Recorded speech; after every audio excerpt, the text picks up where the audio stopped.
ஆதியும் அந்தமும் எல்லாரும் பெரும் சோதியையாம் பாட கேட்டையும் வாழ்த்தடங்கண். ஆதியும் அந்தமும் எல்லாரும் பெரும் சோதியையாம் பாட கேட்டையும் வாழ்த்தடங்கண். மாதே வளருதியோ மாதே வளருதியோ செவியோ நின் செவிதான். மாதே வளருதியோ செவியோ நின் செவிதான். மாதேவன் வார்கழல்கள் வாட்டிய வாழ்கோலி போய். மாதேவன் வார்கழல்கள் வாட்டிய வாழ்கோலி போய். வீதி வாய் கேட்டலுமே விம்மி விம்மினை மறந்து. வீதி வாய் கேட்டலுமே விம்மி விம்மினை மறந்து. போதரமணியின் மேல் நின்றும் புரண்டிங்கன். போதரமணியின் மேல் நின்றும் புரண்டிங்கன். ஏதேனுமாக கிடந்தாள் என்ன என்ன. ஏதேனுமாக கிடந்தாள் என்ன என்ன. இதே என் தோழி பரிசேலொரெம்பாவாய். இதே என் தோழி பரிசேலொரெம்பாவாய்.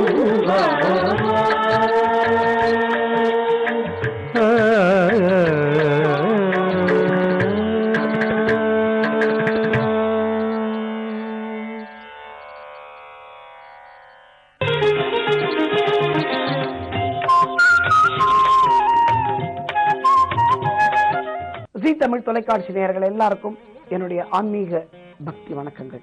நமக்கு காஞ்சிபுரம் அப்படின்னாலே காமாட்சி நினைவுக்கு வரும். ஏகாம்பரேஸ்வரர், கச்சபேஸ்வரர், வரதராஜ பெருமாள், அத்திவரதர், அதோட கருட சேவை, இதெல்லாம் ஞாபகத்துக்கு வரும். அதிலே ஒரு பழமை வாய்ந்த ஆலயம் ஒன்று இருக்கிறது காஞ்சிபுரத்திலே. நிறைய பேருக்கு தெரிஞ்சிருக்கும். ஆனா பல பேர் நான் கேள்விப்பட்ட வரையில் எல்லாரும் சொல்லுவாங்க, நீ காஞ்சிபுரத்துக்கு போனியான்னு கேட்டா கேளுங்க, நீ காஞ்சிபுரத்துக்கு போனியா? ஆமா போனேன். எந்த கோயிலுக்கு போனேன்? காமாட்சி அம்மன் கோயில் போனேன், சங்கர மடத்துக்கு போனேன், ஏகாம்பரேஸ்வரர் கோயில் போனேன், இததான் சொல்லுவார்கள். அதிலே ஒரு பழமை வாய்ந்த ஆலயம் ஒன்று உண்டு. இது எங்கன்னா காஞ்சிபுரம் பஸ் ஸ்டாண்ட் பக்கத்திலேயே இருக்கு. காஞ்சிபுரம் பஸ் ஸ்டாண்ட்ல இருந்து என்ன ஒரு கிலோமீட்டருக்குள்ள இருக்கும். இது பல பேருக்கு தெரியும். சில பேர் அந்த ஆலயத்தை தெரிந்து போகாமல் இருக்கலாம். ஆனால் நான் இந்த நிகழ்ச்சியிலே இந்த ஆலயத்தை சொல்வதற்கு காரணம் ஒன்று உண்டு. இந்த ஆலயத்திலே இது என்ன ஆலயம் என்று நான் பின்னால் வருகிறேன். நான் முதல்ல இந்த ஆலயத்தை பற்றி நீங்கள் தெரிந்து கொள்ள வேண்டும். இதனுடைய சிறப்புகளை நீங்கள் புரிந்து கொள்ள வேண்டும். மிக மிக பழமை வாய்ந்த ஒரு ஆலயம், சக்தி வாய்ந்தது ஒரு ஆலயம். சித்தர்கள் மகான்களால் பூஜிக்கப்பெற்ற ஒரு ஆலயம். இது என்ன ஆலயம் என்றால், காஞ்சிபுரம் பேருந்து நிலையம் அல்லது ரயில்வே நிலையத்திலிருந்து ஒரு 2 கிலோமீட்டர் வச்சுக்கோங்களேன். பஸ் ஸ்டாண்ட்ல இருந்து 1 கிலோமீட்டர் இருக்கும். இந்த கோவில் குமரக்கோட்டம் என்று சொல்லப்படுகின்ற ஸ்ரீ சுப்பிரமணிய சுவாமி திருக்கோவில். நாம் கந்தகோட்டம் தெரியும், செங்குந்த கோட்டம் என்று சைதாப்பேட்டையில ஒரு முருகன் கோயில் இருக்கு. கந்தகோட்டம் எல்லாருக்கும் தெரியும், நம்ம பாரிஸ்ல இருக்கு. அங்கு வள்ளலார் வந்து பாடியிருக்கிறார்கள். அதே வரிசையிலே குமரக்கோட்டம் என்ற ஒரு ஆலயம். இந்த ஆலயத்திலே அருணகிரிநாதர் வந்து பாடியிருக்கிறார் என்றால் நீங்கள் யோசித்து பாருங்கள் இந்த ஆலயத்தினுடைய பழமையை பற்றி. இந்த கோயிலுக்கு என்ன வயசு இருக்கும் நீங்க யோசிச்சு பாருங்க. அருணகிரிநாதர் பாடிய தலம்.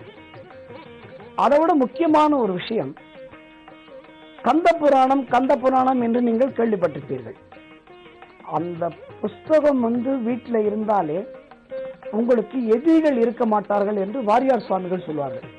அவ்வளவு சக்தி வாய்ந்த புஸ்தகம் அது, கந்த புராணம் என்று சொல்வார்கள். இந்த கந்த புராணத்தை அரங்கேற்றம் செய்தவர், இந்த புராணத்தை இயற்றியவர் யார் என்றால் கச்சியப்ப சிவாச்சாரியார் என்ற ஒரு பெரிய ஒரு மகான். இந்த கச்சியப்ப சிவாச்சாரியார் கந்த புராணம் எழுதினது, அதை அரங்கேற்ற பண்ணது, அதெல்லாம் ஆச்சரியமான விஷயம் இல்லை. ஏன்னா இதுல என்ன ஆச்சரியமான விஷயம் அப்படின்னா, இந்த கந்த புராணத்தை கச்சியப்ப சிவாச்சாரியாரை எழுதுன்னு சொன்னது யாரு அப்படின்னா அந்த குமரக்கோட்டை முருகன்.